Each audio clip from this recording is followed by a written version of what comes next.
Though the calendar pages are just turning to November, it's already time to start planning for the holiday season. And in this tough economy, money is a little tighter. When you're living on a limited budget, the idea of finding extra money to buy gifts can be daunting, but there are ways to scrounge together a little extra cash. Here with her tips is Glinda Bridgeforth, AOL money coach and author of Girl, Get Your Credit Straight. Hello, Glinda. Great to see you again. Good to see you too, Tanya.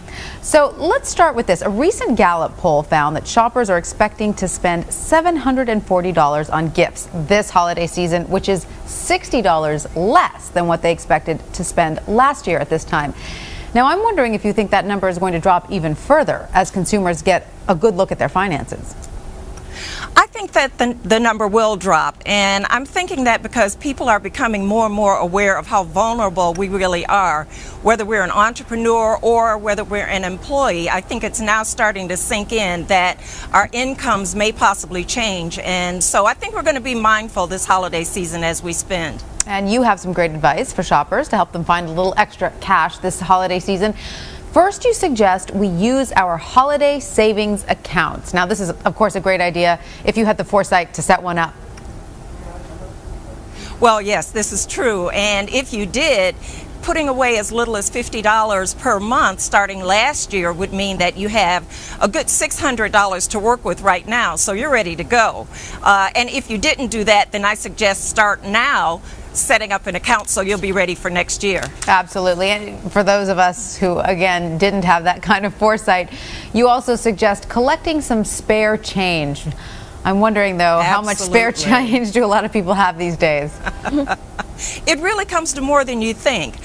Just by putting away the change that you have in your pocket at the end of the night or in your purse, putting it in a jar or a coffee can. My husband and I actually have a plastic container that's about the size of a trash can. And we just put our cash in there, put our spare change in there at the end of the night. And basically, over a one-year period, we accumulated at one point $965. So spare change can turn into some real dollar cash. Very impressive number there. Now, you also recommend selling stuff. I think this is genius because we all have stuff that we could use to get rid of. Why not collect a little extra cash for it?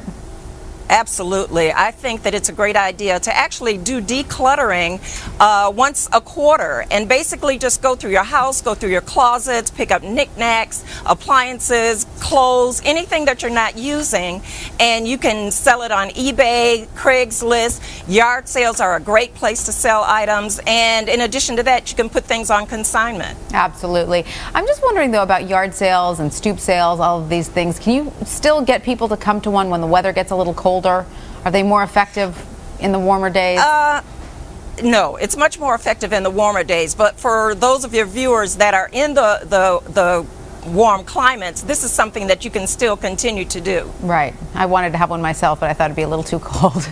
All right. Now, you might be a little chilly now. Right. You also suggest getting a part-time job. What kind of jobs are you talking about here?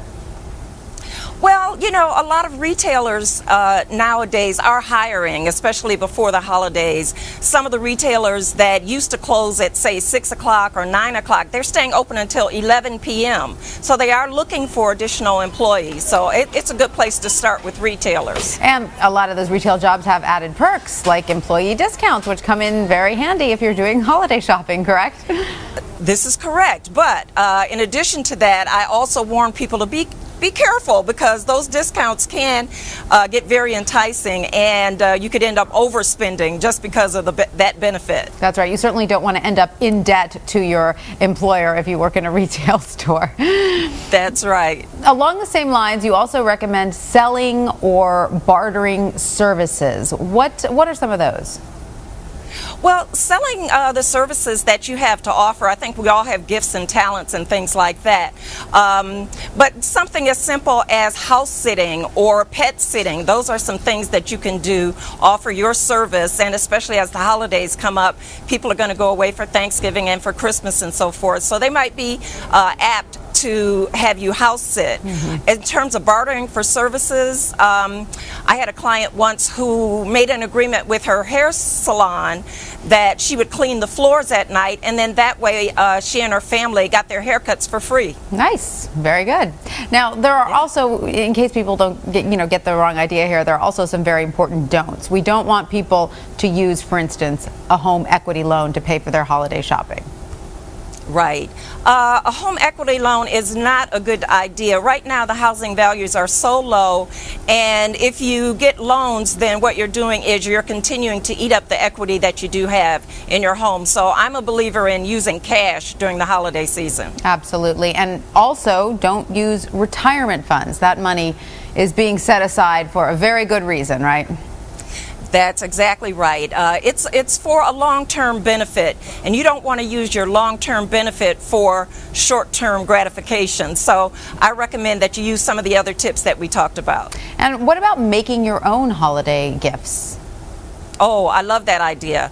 Again, there are people who have such great talents that they really don't appreciate until times like this, when times are tough and you start to get creative. There's baking, some people are great at making crafts and things like that. Or it could be something as simple as having your child write a letter and frame it and give that to an individual, to a relative. Those are some of the things that I really cherish. It's the thought and the effort that counts, right? Glenda, thank you very much. That's right. Thank you, Tanya. ABC News Now. Good to know.